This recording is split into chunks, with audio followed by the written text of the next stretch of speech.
Merry Christmas, y'all. He got his teacher pregnant. This is what happened next. We open with a trio of boys walking through the halls before our protagonist and soon-to-be school hero, Donnie Berger, announces he got tickets to the Van Halen concert. Zam, you should invite one of the girls. Nah, I'm not into girls anymore. I'm into guys too. Well, actually what he really meant is that he's into women now. Okay. Suddenly, his friend decides he really wants to show us his lunchbox. Very cool. Then, Donnie decides to make his move on his teacher. Hey, you want to come to this concert with me? He proposes that they could be good pals and she could play rock, paper, scissors with him. That is a month's detention. At detention, Donnie faces the unimaginable punishment of being alone in a room with his hot teacher. Then, like something out of a fantasy, she begins to flirt with him. You like me, don't you? I don't know what I'm supposed to say right now. I've been watching you a long time. Like when you scored that game-winning touchdown, you were... Sweating like a jar of pickles in the hot sun. Huh. Okay. Is this really happening? Yep. And whatever this is, Donnie's buddy gets a front row seat to it. Nice. We proceed with a wholesome montage of a teacher and student bonding together over the many lessons life can give us. One day, at a school assembly, a sussy eruption can be heard. Carry on. So anyway, school is like really lame.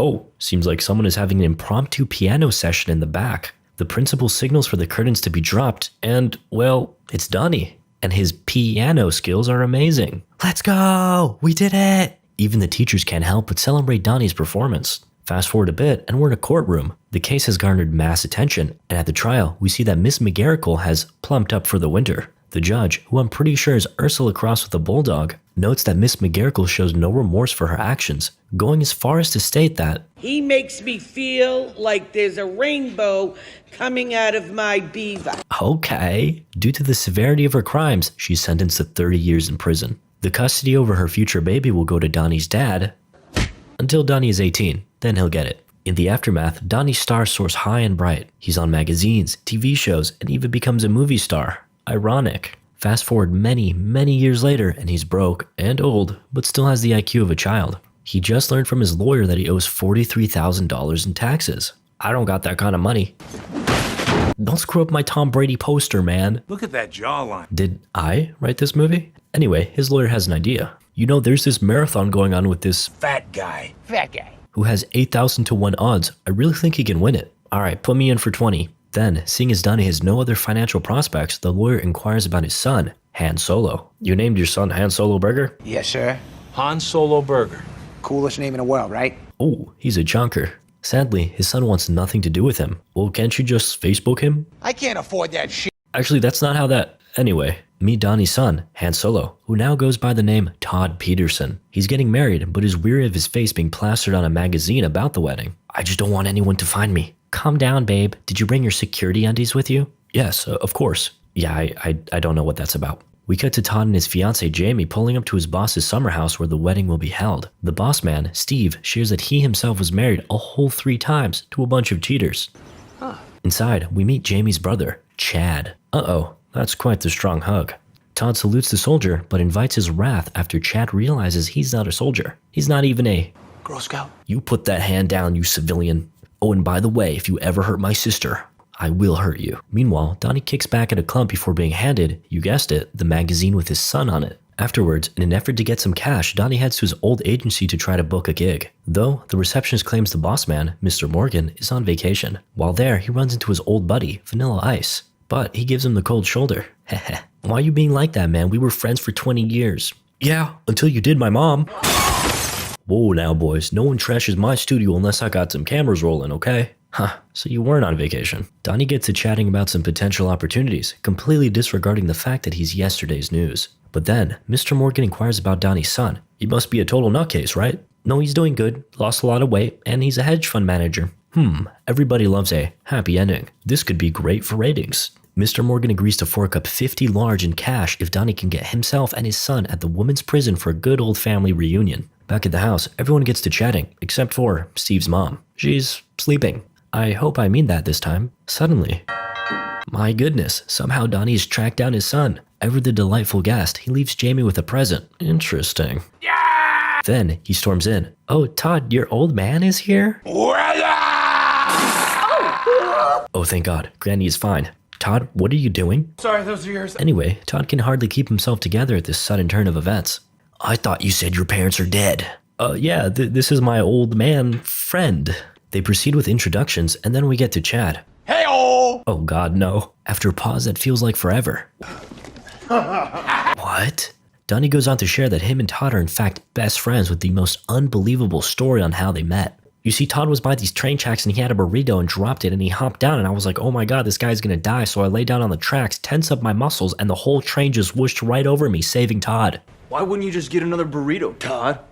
That is a fair point. The family absolutely adores Donnie and begs him to stay, to which Todd reluctantly has no choice but to accept. Later, the pair chat while Donnie unpacks his garbage bag. Your mom is sick, you gotta come visit her. The two argue about Donnie's lackluster parenting skills and how Todd got diabetes because of it. You let me eat donuts for breakfast every day, man. But that's what you fucking asked for. But it's not what I needed. Their arguing is cut short by the party that's starting soon. At the party, Todd chats with his boss before Donnie erupts some stupid line Adam Sandler wrote that I don't quite remember at this very moment. Who the heck is that guy? Jamie signals Donnie to come over and... Where ya?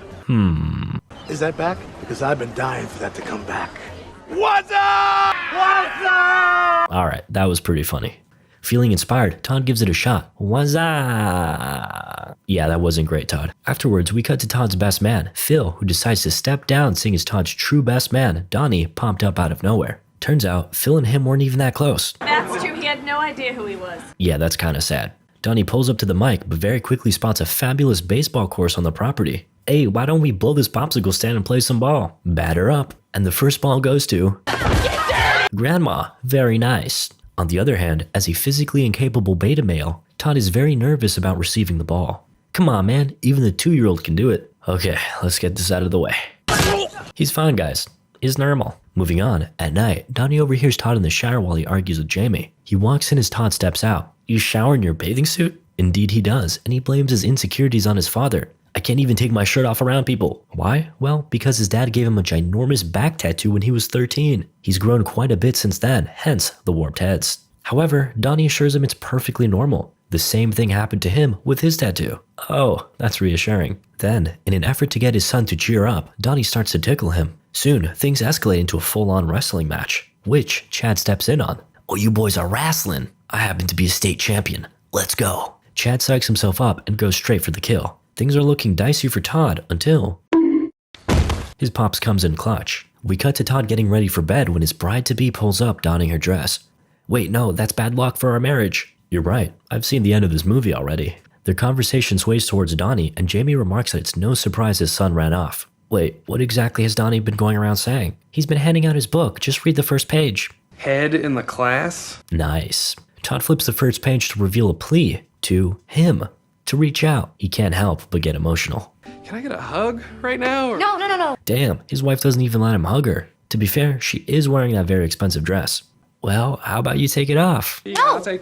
Down. Todd, she's treating you like a damn dog, man. The next morning, Donnie basically mirrors that statement, criticizing his son for being a little baby wimpy boy. Right after, the family heads to church to do church wedding stuff. Very cool. They're supposed to start with the groom's father, but Todd shares that his father died in an explosion. I'm sorry to hear that. That's okay, he deserved it. This hits a nerve with Father McNally, who himself had an especially abusive father. You don't see me complaining, boy. Feeling inspired by his dad's earlier words, Todd decides to stand up for himself for a change. All I can focus on is your breath. Seems Father McNally took that well, as instead of getting angry, he invites Todd to the garden.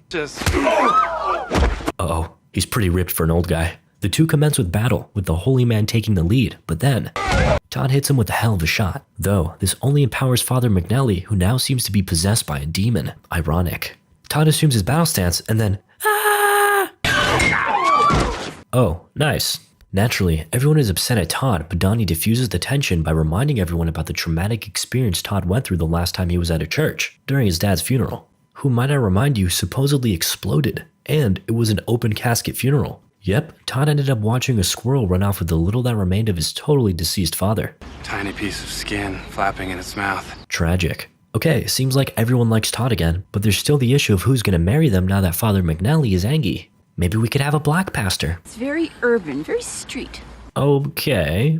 They got their new man and a new location.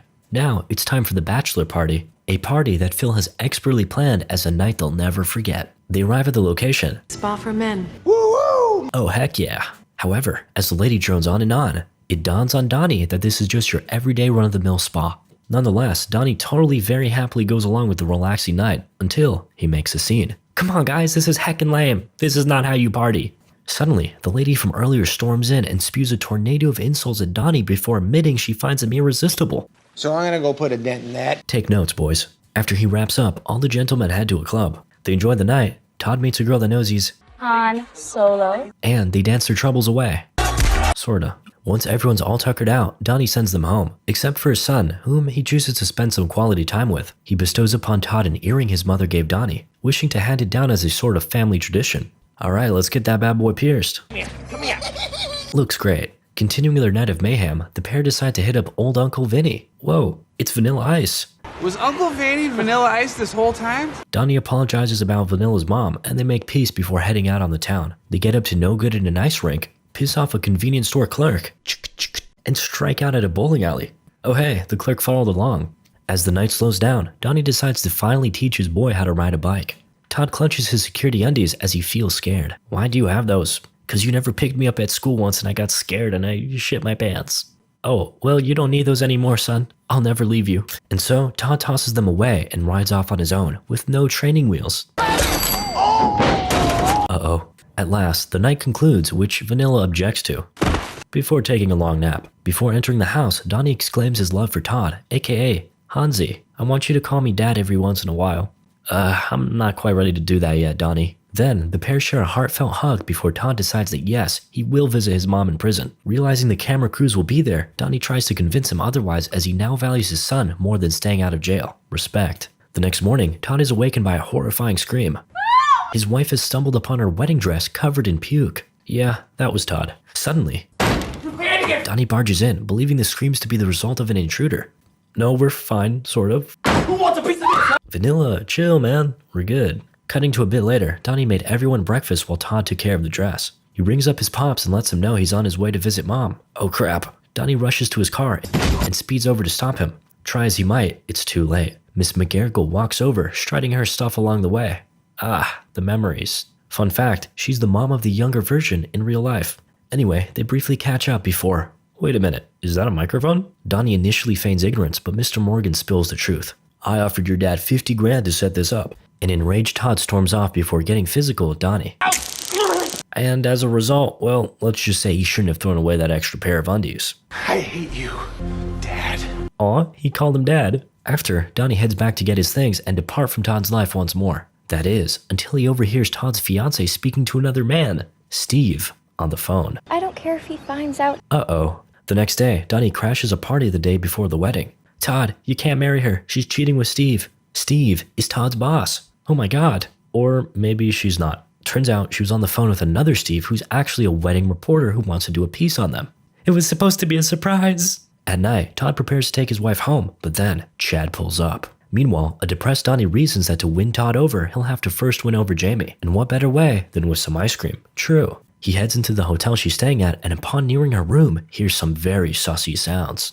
Fearing for the sanctity of his son's marriage, Donnie sneaks around the outside of the building to do some snooping. Oh my god. Steve, come out now. Is this for real right now? Chad explains that this is simply their secret tickle time. Secret tickle time? Donnie has seen enough. He heads out to break the news to Todd, but Jamie stops him. How much do I have to pay you? Seeing as Todd never signed the release form for the prison TV thing, Donnie is still broke and on the brink of going to jail. So he takes the money and stays quiet. The next day, he chats with his lawyer about what happened. We've all been there. Oh, okay. He congratulates him, but Donnie just can't let it end like this. He rushes to Vanilla Ice's place, hops in the car with him, throws on some tunes, and rushes to the wedding. Meanwhile, the ceremony is underway. They're running out of time. Oh great, now they're stuck. The pair run the rest of the way and make it just in the nick of time. We ran well over a mile. Me, when I run well over a mile. Before Donnie can spill the beans, Jamie's dad runs after him, but Grandma comes in clutch. Let the boy talk. Donnie gives Jamie a choice. Tell Todd, or I tell everyone. After a moment, she leans into his ear. Okay, well that's not that bad. Man, you are lying. This is your last chance. Jamie trepidatiously leans in once more. You do secret tickle time with your brother?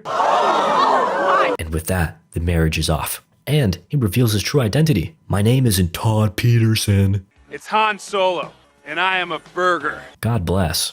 Suddenly, Jamie charges towards Donnie with a knife in hand. Nice save. He hands the drink to Hans, but then Chad comes in full speed ahead. Like father, like son. In the aftermath, all the boys celebrate and we see that Todd has already moved on to Bree. And as far as Donnie's debts, well, check out the TV. Looks like the big boy actually did it. Against all odds, Donnie's $20 bet is now worth $160,000. Hurrah! Moral of the story? I have no idea. Happy holidays. Okay, I'm going to sleep now. Good night.